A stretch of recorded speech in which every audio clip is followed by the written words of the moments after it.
เจ้าลูกหนังมีเข้าบันเตะที่ได้3คู่ประจำรหัสที่5เดือน6ปี2026สำหรับลูกค้าท่านใดที่อยากได้ของรางวัลหรือโบนัสกิจกรรมของบานโลกสามารถทักหาแอดมินเพื่อรับสิทธิ์นั้นได้ฟรีเอามาเริ่มเป็นคุยหนึ่งในรายการบานโลกรอบเป็นกลุ่มนัดสุดท้ายเตะในเวลา3โมง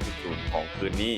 การพบกันของกลุ่มอีระหว่างทีมชาติเยอรมันปัจจุบันนำเป็นจากของกลุ่มด้วยการมี6คะแนนจะพบกับทีมชาติเอกวาดอร์อันดับ3ของกลุ่มมี1คะแนน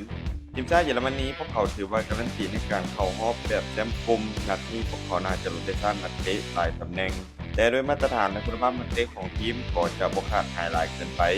ส่วนเอกวาดอร์พวกเขาจำเป็นต้องมีคะแนนในเกมนี้พวกเขาน่าจะเน้นสู้แบบเต็มที่น่าจะเน้นตั้งรับลิ้นแบบระมัดระวังและรอจังหวะการเล่นเกมสวนกลับเป็นระยะแต่โดยภาพรวมทีมชาติเยอรมันพวกเขายังคงเหนือกว่าในแทบทุกด้านและมีโอกาสจะเก็บชัยชนะไปได้ถึงแม้จะลดไปชั้นนักเตะในหลายตำแหน่ง การคาดการณ์สกอร์ที่น่าจะเกิดขึ้นทีมชาติเยอรมันจะเอาชนะทีมชาติเอกวาดอร์ไปด้วยสกอร์3-1นัดต่อที่2ในกลุ่ม F ในเวลา6:00นของช่วงเช้าการพบกันระหว่างทีมชาติเนเธอร์แลนด์ปัจจุบันนำเป็นอันดับ1ของกลุ่มด้วยการมี4คะแนนจะพบกับทีมชาติตูนิเซียอันดับถ้วยของกลุ่มที่บ่มีคะแนนเลย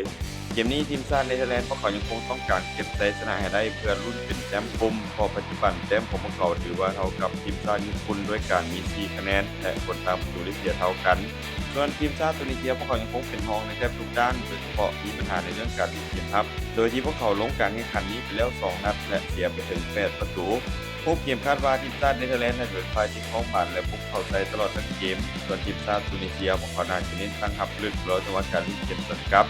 เกมนี้ถ้าหากทีมชาติเนเธอร์แลนด์พวกเขาสามารถยิงประตูแรกได้ไว้เกมจะเปิดและมีโอกาสที่ยิงประตูเพิ่มได้หลายลูก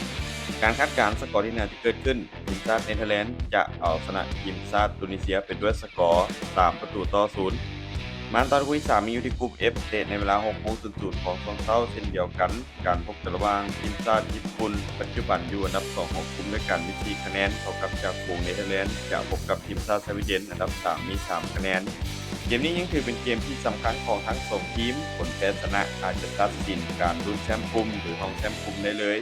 ทีมชาติญี่ปุ่นพวกเขามีจุดเด่นคือการเล่นเกมรับที่เป็นระบบการเล่นเกมโต้กลับไวยังคงอันตรายโดยเฉพาะการขึ้นเกมจากทางริมเส้นส่วนทีมชาติสวีเดนพวกเขามีเกมรุกที่อันตรายโดยเฉพาะของหน้าคู่อย่างอเล็กซานเดอร์อิซักและเวกตอร์ยูเคเลสรวมไปถึงยังมีลูกกลางอากาศและลูกตั้งเตะที่เป็นทีเด็ดเกมนี้คาดว่าน่าจะเป็นเกมที่สูสีและมีโอกาสจะออกได้ทั้ง3หน้าแต่ภาพรวมยังคงให้ทีมชาติญี่ปุ่นมีดีพอที่จะบ่แพ้ในเกมนี้